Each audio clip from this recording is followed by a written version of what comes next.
அஸ்ஸலாமு அலைக்கும் வரஹ்மத்துல்லாஹி வபரகாத்துஹு. பிஸ்மில்லாஹிர் ரஹ்மானிர் ரஹீம். நான் எடுத்துக்கொண்ட தலைப்பு நபி ஸல்லல்லாஹு அலைஹி வஸல்லம் அவர்கள் இப்லீஸ்ட கேட்கக்கூடிய கேள்விகள். ஒரு நாள் நபி ஸல்லல்லாஹு அலைஹி வஸல்லமும் தோழர்களும் பேசிக்கொண்டு இருக்கும் போதே கதவை தட்டும் சத்தம் கேட்டது.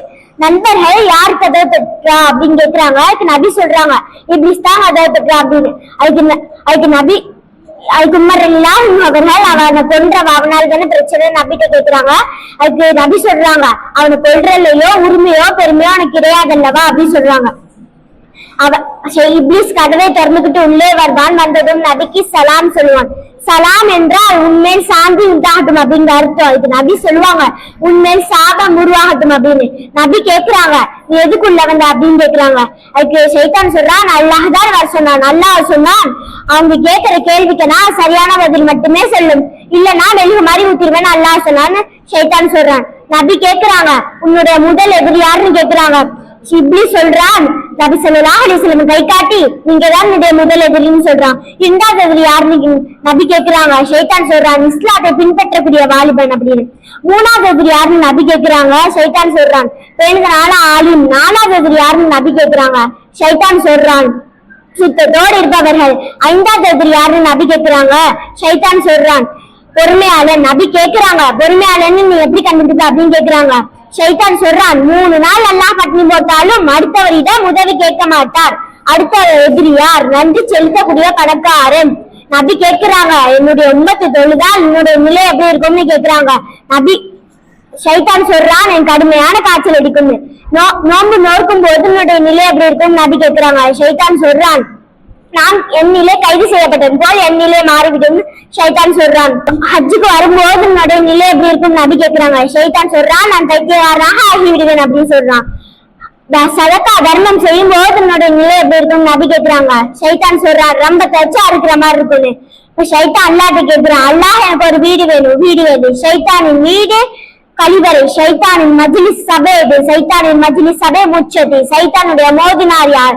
ஷைத்தானின் மோதினார் இசைகருவிகள். ஷைத்தானுடைய உதவியாளர் யார்? பெண்கள், அதாவது புறம் பேசுபவர்கள். ஷைத்தானின் மொழி பொய். அஸ்ஸலாமு அலைக்கும் வரஹ்மத்துல்லாஹி வபரகாத்துஹு. படித்தவர்கள் என்று சொன்னால் பண்போடும் அன்போடும் பணிவோடும் அறிவுபூர்வமாகவும் ஆக்கப்பூர்வமாகவும் நடந்து கொள்ள வேண்டியதாக இருக்கிறது. அல்லாஹ் தன்னுடைய குர்ஆனில அறிவை பற்றி பேசுகிறான், இல்மு என்று பேசுகிறான். குர்ஆன் முழுக்க 30 ஜுஸு.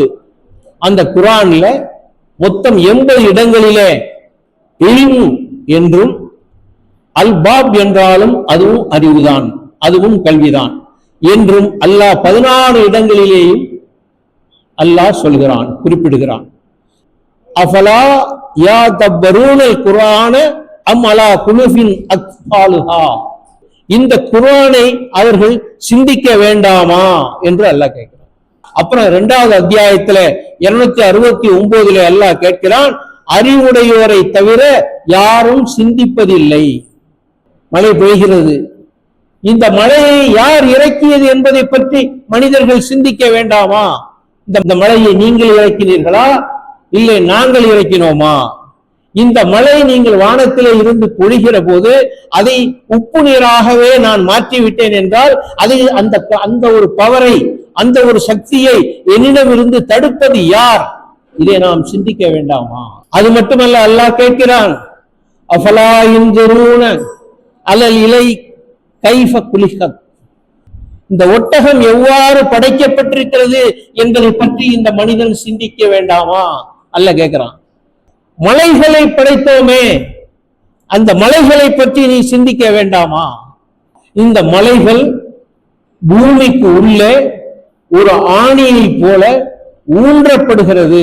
இந்த உலகத்திலே படைக்கப்பட்ட எல்லா மனிதர்களுக்கும் அருள் கொடையாக வழங்கப்பட்டிருக்கக்கூடிய அந்த குர்ஆன் இறக்கப்பட்ட அது முதல் வார்த்தை, முதலாக அவர்களுக்கு போதிக்கப்பட்ட அந்த வார்த்தை யாருக்காவது தெரியுமா? இக்ரா. இக்ரா, ஓதுவீராக, படிப்பீராக. ஆயத்திலேயே ஒரு 5 வசனங்கள். அந்த 5 வசனங்கள்ல 4 முறை கல்வியை பற்றி இடம்பெறுகிறது என்று சொன்னால் அல்லாஹ் கல்வியை, அறிவை எந்த அளவுக்கு முன்னிலைப்படுத்துகிறான் என்பதை நாம் முதலிலே புரிந்து கொள்ள வேண்டும்.